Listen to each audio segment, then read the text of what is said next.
Hello, and welcome to our series, Career Resilience, where we talk with people about their career path and their career journey. Maybe we can all learn from each other. My name is Jan Daniluk, and I'm a human resources professional in London, Ontario, Canada. I work with Ford Keast LLP, and I work with my clients to help them with the HR side of their business. We hope that you will enjoy these discussions with real people about real challenges and real working life situations. Welcome. My guest today is Terri Ellis. Terri, welcome to Career Resilience. Thanks. I'm very excited to be here. So thanks for having me. Well, I'm very excited to have you. And today you and I are going to focus on talking about business and business, particularly in a service industry. But I often think that business is my natural habitat and my hobby at the same time, which makes me think I'm probably a nerd, but that's okay. I've come to accept that. So today we're going to be talking about business and career management. And you know that I work my day job at Ford Keast, which is an accounting firm in London, Ontario. And actually, we're big fans of you there. So I've gathered a couple of questions from one of your bigger fans, and I'm going to be interweaving those questions from her in our conversation today. So that should be fun. Why don't we talk about your career and your career steps to get to where you are today? I'm happy to. In fact, actually, it kind of describes how we even get to know each other, right? I've got a really interesting career journey. So my current role is with RSM. I am the leader of our RSM Canada Alliance program. I can explain what that is in a second. And then I've also recently been tapped to lead what we call our business and professional services industry team. So we go to market as an organization by industry. And so because of my depth of experience working with CPA firms and consulting firms, it was a natural fit that I take on the leadership role for that as well. And they merge pretty nicely together. So, and just to give you a little bit of background too, to your audience, our alliance program in Canada is really about creating a independent partnership with CPA firms and consulting firms across the country. So what we have done, and that's how we've met, obviously, is through the Alliance program that Ford Keast has participated in with RSM, which we absolutely are super excited that you're one of our Alliance members. So happy to be here today. Did I even answer that question? Actually, maybe you could tell us what RSM stands for. It actually doesn't, like, it's the acronym. It's the first, each letter represents the first name of a firm. And I only know the M stands for McGladrey, and coming together of those firms that agreed to go to market as RSM. I actually started my career as a golf professional and then realized that I needed more than $8,000 a year to live because I wasn't that great of a player. And I needed some stability because I was a very young mother. And so I needed to pivot. I happened to be talking to one of my clients who then said, I see something in you. Why don't you come and work for my business? And their business was in financial services and started me on my journey where I am today. And every opportunity has just opened other doors to other opportunity, which really is what we're going to discuss a little bit more today. Yeah. So you were a golf pro. Yeah, yes. And so when you were talking to one of your clients, was your client somebody you were teaching to play golf? Yep, exactly. And an entrepreneur, more so. Okay, got it. All right.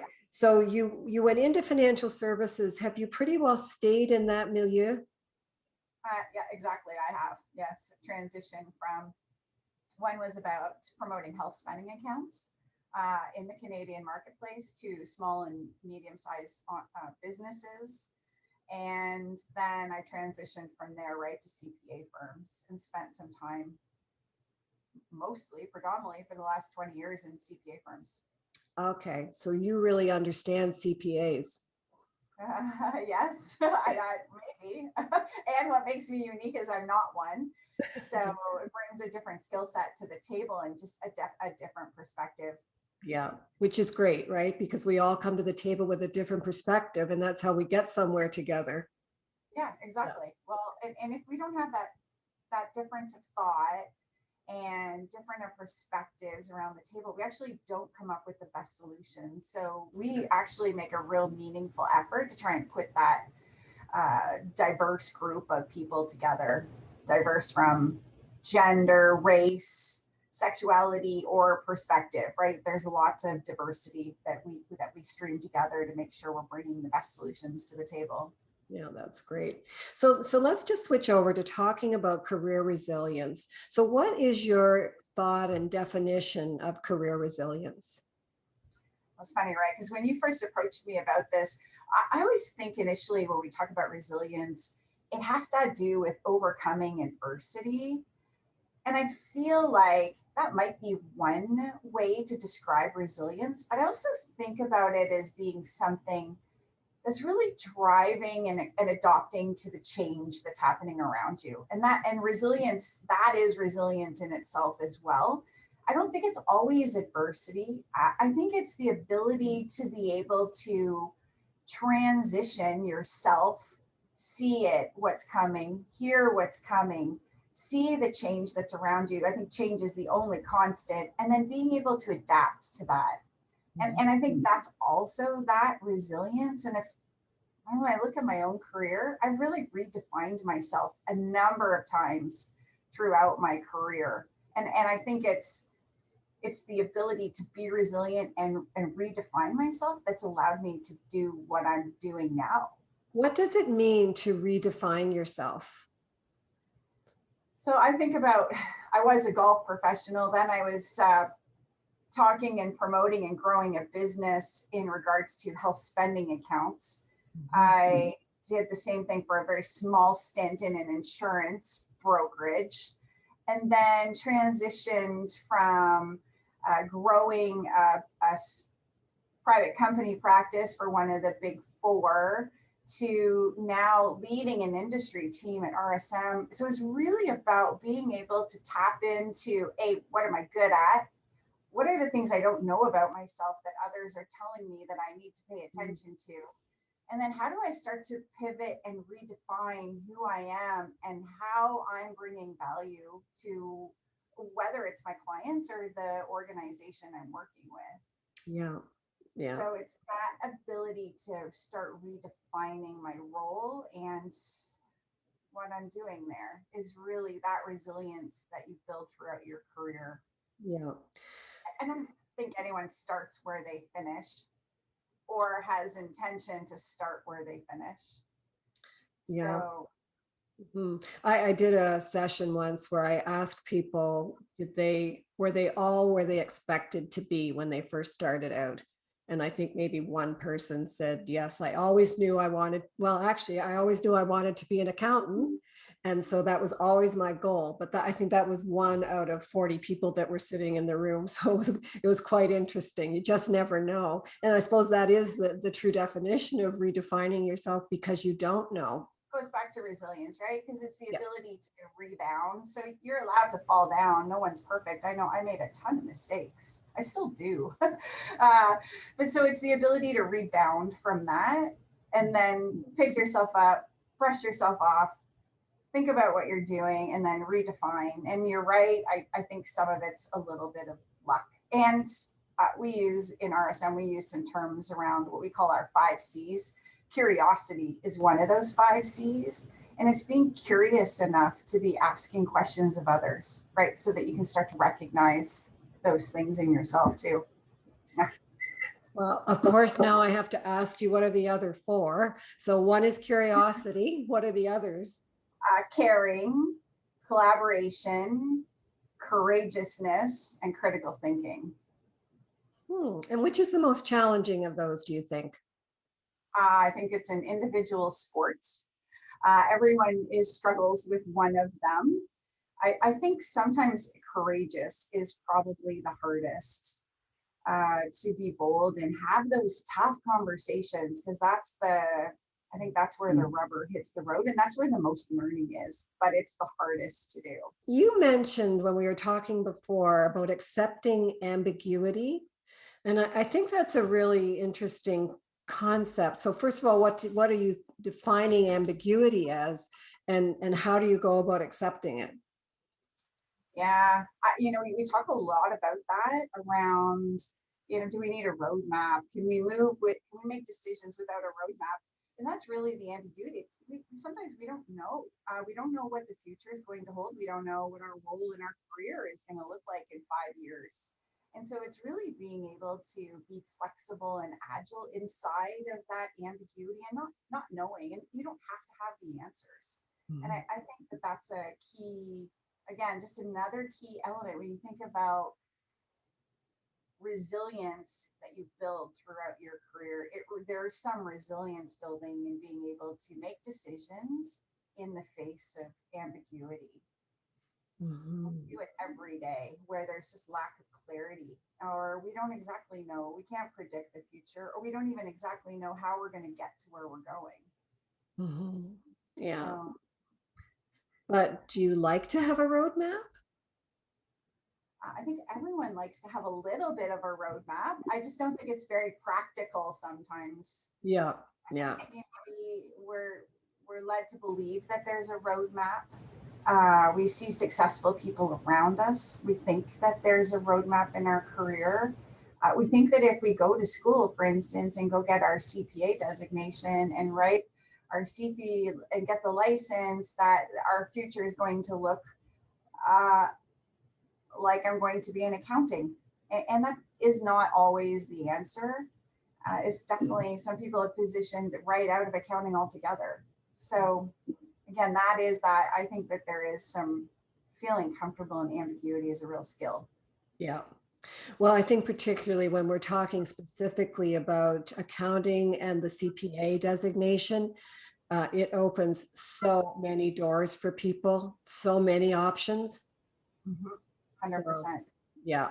Great career. I would absolutely promote it. That's for sure. Yeah. I wanted to ask you, in your career, you know that what doesn't kill us makes us strong. Can you think of a time in your career that you were made strong? Oh, I have 100 stories actually. So I've actually had some pretty tough conversations in my career about some mistakes that I made. And I don't want to really get into it too much because I don't want to give anything away, and I don't want anyone to see this and go, I know she's talking about me. But I've had some tough conversations that have made me feel really that I hadn't accomplished, or that I had really made a very serious mistake. And the impact really wasn't to a client or to the business, but I walked away owning it and probably internalizing it maybe more than I needed to, but I definitely internalized the conversation. And so I think one of the things that just taught me is I just really need to, one of the things I learned from that exercise was I needed to do more check-ins regularly with my direct reports to really make sure that I was doing what I needed to do that was hitting the mark. And everything, as I reflect on, again, I have lots of those, all of them, and the majority of them all come down to communication. Hey, there's another C. But they all come down to communication, alignment, making sure that I'm talking and having discussions to check in, make sure I'm aligned, because more often than not, I find out that what I thought was actually being said was not being said. What I heard was not what was meant. Yeah. And that happens, by the way, in every aspect of my life too. So it's not just a career. Yeah. You know what? I can remember years ago, I had a boss. He was a good boss, but I didn't particularly like the job. I actually thought, it sounds so terrible, I thought the role was just far beneath me. And I think it showed that was my terrible attitude, which I look back now and think I would never feel that way now, because if I commit to a job, it's not beneath me, it's a job I've committed to. But anyway, he said to me, you obviously do not like this job. So you need to think about that and come back to me tomorrow and tell me if you plan to continue in it or if you plan to leave. And, that's not the way we think in terms of exiting people. We think in terms of, coaching and counseling and bringing them along and so on.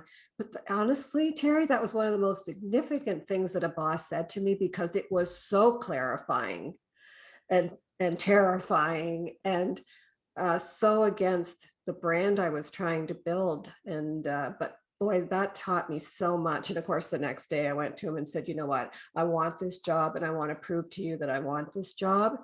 And I never did get to love it, but I certainly threw myself into it. These are tough And he might things. have given you a bit of a gift, right? Because he might have just, or she, you said he, right? It was a he. Might have given you a bit of a gift, because then you could have also gone away and said, yeah, you know what, he's right. I don't like this job. And that would have given you a platform to pivot as well. Yeah. Yeah. So, yeah, but you learned something else along the way. I think we always get to where we're supposed to go. Yeah, I think he was pivoting me out the door. So yeah, that was also the consideration in my mind was, how do I pay the rent if I decide I don't like this job? So who inspired you along the way? Have you had a particular mentor or coach that just really you connected with and inspired you? I have lots. You asked me if I would have any advice to share. I think from a career perspective, I've I reflect back, and I've had the happy chance, really, because it wasn't planned, to have a whole host of mentors and leaders that provided me feedback, guidance, insights into, hey, I've got this weird situation. How do I manage this? At the end of the day, from a female leadership perspective, it was really my mom that's been my kind of guiding light, right? She's, at the end of the day, the one that built the foundation of who I am. She had a pretty tough childhood, but she really installed I've got 3 sisters, so she really instilled this strength and confidence in all of us that we needed to be on our feet, self-sufficient, independent, outspoken, and really confident in who we were, which is really helped to provide a lot of that. I don't want to say DNA, but definitely early learning and early learning sense of self. And then along the way, I happened to run into just the right people at the right time, which sounds a little bit like complete luck.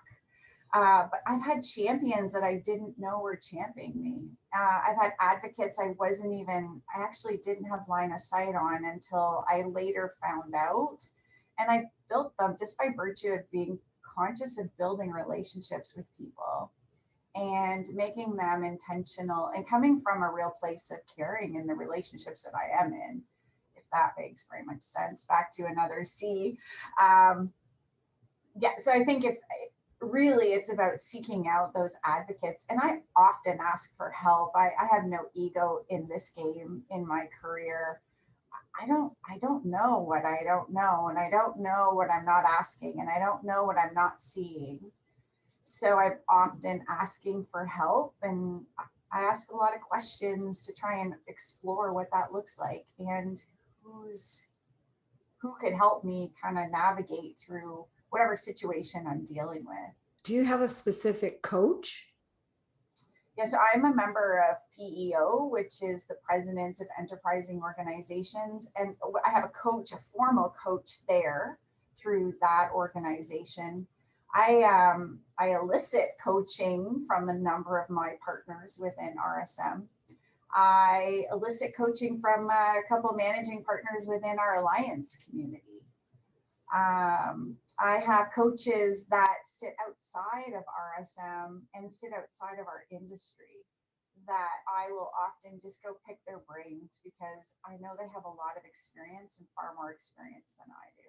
How do you elicit coaching? Depends on the situation. So I had a tough conversation. I was having a roadblock with an individual, and I just think it was our our personalities weren't really meshing. I think we were, at the end of the day, my assessment was we were pointed in the right direction. We both aligned around what we were trying to achieve. The challenge is I was trying to achieve it in one way, and he was trying to achieve it in another, and we weren't aligned around how we were going to get there. And so I bring it up with my coach and say, hey, this is what I'm dealing with. What am I doing? How do I look at this differently so that we arrive at a solution? And what do I do with my own approach? Because at the end of the day, I'm not going to change anyone else. The person I'm going to influence is me. So how do I change my approach? How do I need to look at it differently so that I feel good about this and I don't let it grind on me and get me down or disempower me? Another piece of advice I'd share with your audience is figure out what it is that gives you energy and what I don't want to use the word passion, but it is about energy. As I get my energy by talking to my clients and meeting people and hearing their stories and making sure we're delivering. And so that stuff really excites me. So I try to spend more time doing that in a day versus less. Back to accounting firms joining the alliance. What is the benefit to them of being part of the alliance? I love that you're giving me this commercial. This is fantastic. Thank you. The real benefit is that they maintain their independence. And I think it's the best of both worlds. They get to maintain their independence and be an independent firm while they get to leverage all of the resources and much of the infrastructure within a large global firm. Let's go back to me asking you questions from your fan club here. What aspects about your career inspired joy and expansion? Yeah, that's a great question. Back to that comment about finding what makes you passionate. I am inherently a builder and a change agent. Those come to me very easily. I'm very comfortable there. I know most people aren't. So anything where we're driving change, causing a little bit of disruption, like our alliance, it's the first model in Canada ever looked like this. So those are the things that really spark me up around. We've grown it, we've built it, we've established it, and we're starting to plant some fairly decent roots. And that's really, I love that stuff. I could talk about it all day long. I think about it all day long. Do you think that being a golf pro shaped you in any way?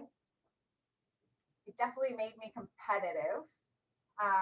Or better yet, my career growing up made me competitive. I just took it down the road of professional sports. I think what it did also is I spent a lot of time talking to audiences. I spent a lot of time topping golf balls sometimes, which was utterly humiliating. When I'd be in front of a group of people and pretending that I was the expert because I was the golf professional, and then performing very, very badly because I would top a ball, I'd hit a big cut. That all helps to strip out your ego pretty quickly and realize you're just human. So that definitely had an impact. Yeah, that's a fascinating game psychologically. We could have a whole conversation around that and how it affects people in such different ways. I'm not talking about people that go professional, just people that play it, and the way they react to the game is very interesting, and sometimes very passionately to not doing well. Yeah, I used to be that person. Oh, okay. I used to, because I grew up I was a club rat, so my parents were members at a country club, and which sounds audacious, but at the time it wasn't. But I was one of those people, if I didn't play very well, I'd be walking off the course crying because I carried it with me. I internalized it so deeply that it was I was the failure. I couldn't strip out my performance with my sense of self. So there's lots of learnings that was a huge work through. And I went through that for probably most of my teens. In fact, most people in that part of my life would probably remember that. Then of course it would just augment each other, because I not play well, I cry, and then I feel bad and embarrassed that I was crying. It was like it just snowballed from there, and then I felt worse, and then I'd internalize it. Yeah. So even that, yeah, it's a tough That's a game. lot of growing up. Yeah, thankfully I have. Yeah, which sort of leads me to my next question is, what advice would you give your younger self? uh, yeah, that's good. So I think number one is build allies. Uh, Spend time. I ask some people to be my ally. Other times it's me asking for help that's kind of promoted them to become my ally.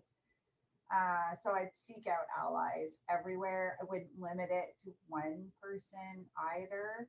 I think the other thing I think is you just have to be super prepared to be honest with yourself. And those are sometimes really hard. That's where you're most vulnerable.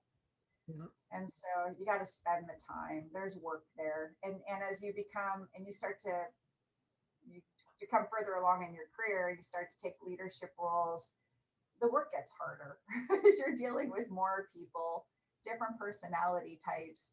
And so you have to be more aware of how you show up and how you respond. And there's a big lift in there. So I would encourage your audience to spend time with getting to know their own strengths. And I don't say that glibly, but by the way it sounds it's really not. It's a lot of work. Mhm. Yeah. So When you say, would you ever, let me rephrase that. You mentioned about allies. Would you actually ask someone to be an ally? I have asked people to be mentors. Yes. I've asked them for help. Could I consider you my ally? I've asked questions like that. So I have, probably in a roundabout way, and then obviously other times in a very frank way. Yeah. Yeah. That's interesting. I can't imagine in my entire life having said to someone, would you be my ally? That's it wouldn't even have occurred to me. So that's an interesting thing. When you say ally, are you thinking related to an issue? Would you be my ally, or just like someone who borders on to someone I know who's got my back? Or I just want to explore that for a second. Yeah, no, those are great questions. I think it's a bit of both. So often and mostly when I've been transitioning in my career, I have actually said, well, will you be my ally and help me manage this transition? Because I don't want to step into a landmine that I don't see coming. So will you help me? So I've had that very direct conversation. Other times might just be around a situation that's not a career transition. And I might just say, hey, can I count on you? You got my back for this. Yeah. Where do you sit? What's your perspective? Here's where I'm at. How do we do this together? And I would approach it that way. Let me ask you a final question, and that is, what are two pieces of advice you would give someone who's sort of growing in their career and wants to manage their career for growth? Work with your mentor. Typically, especially early in your career, it's probably someone within your organization. So I would definitely be working with them. And I think goal setting is really crucial here, because that's setting objectives and then working towards achieving those. So I would be very intentional around goal setting when you think about your career, especially if you're trying to elevate it and you have a sense of where you're going. I think the second one the second piece of advice would be prepared to take risks. Opportunities come, but you have to have your radar and your antenna up. So when there's opportunities to present yourself where you could really flex your muscles, so to speak, be prepared to take them and try not to look at it as, oh, that's just another piece of work. I can't do that. I don't have time. So I think often, right, as you're building your career, you also get offered opportunities to get involved in other ways. all organizations have, whether it's a social committee, volunteering, whether there's events in the community, I would encourage people to get involved because that broadens your network. Thank you so much for chatting with me today. I've really enjoyed our time together, so thank you. Thanks, Terri. And to our viewers and listeners, thanks so much for joining me and joining Terri today. It is really nice to talk business and career because to us, it's just very exciting and there's so many opportunities. So thank you for joining us for that. Please subscribe on YouTube. We're there. Please follow me on my podcast, wherever you get your podcasts. Just a reminder about my website, career-resilience.com. And that's where I also house my blog, which is all things career. So thanks very much for joining us. And until we meet again.